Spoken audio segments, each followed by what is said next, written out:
ابھی آسماں شیرازی صاحبہ نے بھی کچھ ایسی باتیں کی ہیں، مگر جیسے ہوتا ہے نا کہ جب کمپوزٹ کرائم ہوتا ہے تو سب سے جو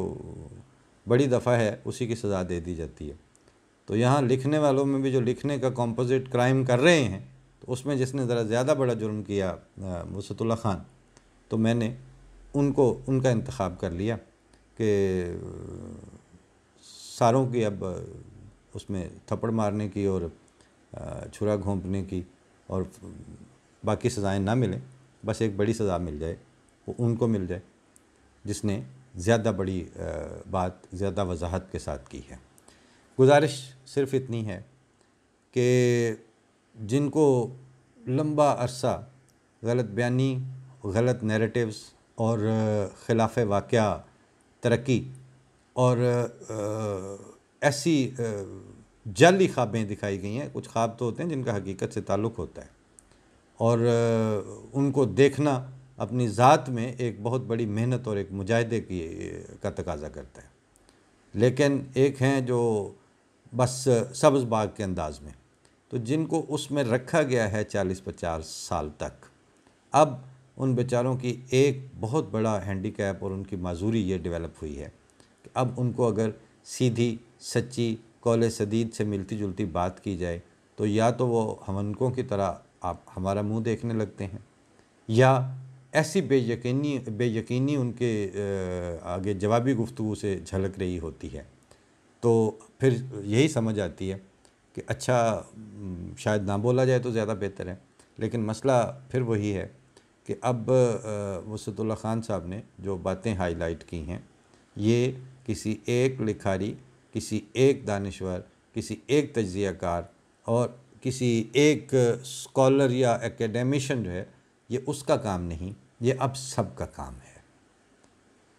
کیونکہ جس طرح یہ بات حلق سے اتارنی بہت مشکل ہے کہ جگہ جگہ آپ کے اپنے ہی شہری اٹھا لیے جائیں یا مار دیے جائیں، اور وہ وجہ کیا ہو کہ جی وہ قومی سلامتی کی بنیاد پر ایسا ہو رہا ہے. اور اس کے پیرالل جہاں جس کا جی چاہے وہ گھونسوں، لاتوں، تھپڑوں، جوتیوں اور گولیوں سے جس کو مرضی بھون ڈالے. وجہ کیا پیش کی جائے کہ یہ عشق رسول ہے. اب وقت وہ نہیں آ گیا کہ اب پاکستان جو ہے وہ جیسے آسماں شیرازی کہہ رہی ہیں کہ اب وقت آ گیا ہے، اب وقت آ گیا ہے کہ ان دو جو حالتیں ہیں، ایک پیٹریٹزم اور وطنیت اور حب الوطنی کا یہ اسلوب، اور دوسرا عشق رسول اور اسلام سے محبت کا یہ طریقہ کار. ان دونوں کے سامنے اس وقت عدلیہ، مقننہ اور فوج، حکومت، عوام اور مختلف دانشور، ان کو اب مشترکہ طور پر کھڑا ہونا پڑے گا. ورنہ کیا ہوگا؟ ورنہ یہ ہوگا کہ آپ کے پاس، میں نے کئی پروگرامز میں یہ گزارش کی ہے کہ یہ سارا کچھ قابل عمل تھا اگر آپ ایک ایٹامک ایسٹ رکھنے والا ملک نہ ہوتے تو. پھر ممکن تھا کہ کیونکہ جیسے جیسے ہوتا ہے وہ دھڑے پھٹتے ہیں آپس میں، وہ ان کی جگہ جگہ ان کی تفرقہ بازیاں ہیں، ان کے مختلف مسلح جتھے بنتے ہیں، وہ لڑتے ہیں، مرتے ہیں، فوج درمیان میں آتی ہے، پولیس انتظامیہ ہر چیز فیل ہوتی ہے، دوسری حکومتیں دخل دیتی ہیں، پھر وہ حصے بکھرے ہوتے ہیں. اور لیکن اس میں کوئی ایسا یعنی اس کے اندر ایسا بامب، یعنی لٹرلی اٹامک بامب نہیں ہوتا کہ جو پھٹ کے یا کسی کے ہتھے چڑھ کے پوری انسانیت کے لیے ایک ٹریگر آف کرنے کی صلاحیت رکھتا ہو یا صورتحال اس سے پیدا ہونے کا مستقل اندیشہ ہو. آپ کے ہاں یہ سلسلہ دوسرا ہے اور اس کی صورتحال بھی اس سے مختلف ہے. ابھی یہ بات کرنی باقی ہے کہ جو اپنی فارن پالیسی وضع کرتے وقت یہ تصور کیے بیٹھے ہیں کہ چین نے جو 25 سے 30 سال تک کیلکولیٹڈ ڈے بائی ڈے ترقی کرنے کے لیے جو ریزولیوٹڈ ایفرٹس تھیں وہ کر کے اپنا جو معاشی مقام حاصل کیا ہے، اس معاشی جو ان کے پاس ایسٹس ہیں یا جو اس کی حیثیت ہے وہ اس کا ایک بڑا بڑا چنک اٹھا کے ہمیشہ آپ کو دے دیا کرے، آپ کو ریسکیو کرنے کے لیے کہ اچھا آپ سعودیہ کو پیسے واپس کر لیں، اب آپ یہ کر لیں، اب آپ وہ کر لیں، اور آپ کا باقی سسٹم اسی طرح جاری رہے، آپ کے سیاستدان بھی اسی طرح لوٹ مار کرتے رہیں، آپ کے ہاں کرپشن کا جو سسٹم ہے اس کو روکنے کے بھی کوئی ڈیوریبل اور پریکٹیکل میئرز نہ لی جائیں، آپ کے ہاں 2 نمبر اور جعلی لائف سٹائل سے پہ عوام کو ٹیون کرنے کا اور پھر ان کا اس جو بھیڑ چال میں مبتلا ہو کے پھر اس ریس میں میراتھن میں حصہ لینے کا کہ اس کے پاس یہ گاڑی تو میرے پاس وہ، تو میں بھی اب یہ کرنا اور میں ایسے لوٹ مار کرنی ہے، میں نے یہ اپرچونیٹیز اویل کرنی ہے، یہ سارے پروسیس بھی آپ نہ روکیں۔ چائنا آپ کو اپنے اٹھا کے پیسے دیتا رہے، ایسا کسی نے نہیں کرنا، کیوں کرے وہ ایسا؟ وہ اب بھی آپ کو جو کچھ مل رہا ہے اس کے ساتھ جو سٹرنگز لگی ہوئی ہیں وہ آپ کو نہیں پتہ، اور جو لے رہے ہیں ان کو پتہ ہے، اور اوپر سے اب وہ تصویروں میں دیکھا ہے 2-4 دفعہ کہ وہ اب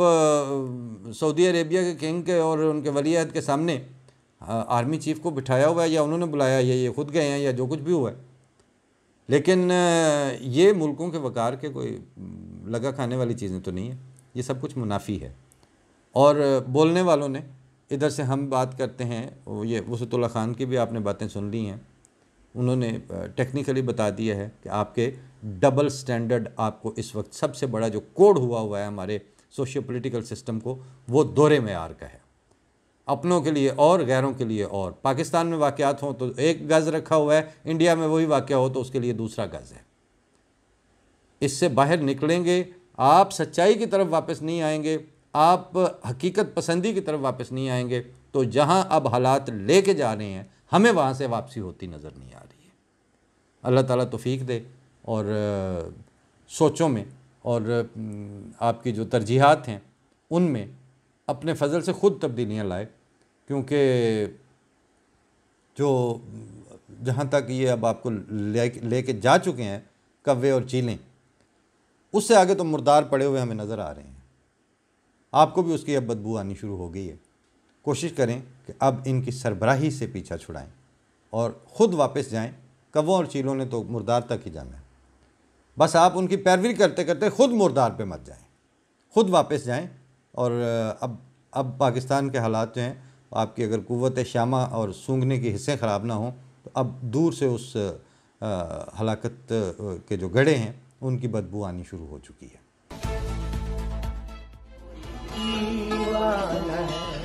ایک پروانہ ہے، میں نے سب کی سنی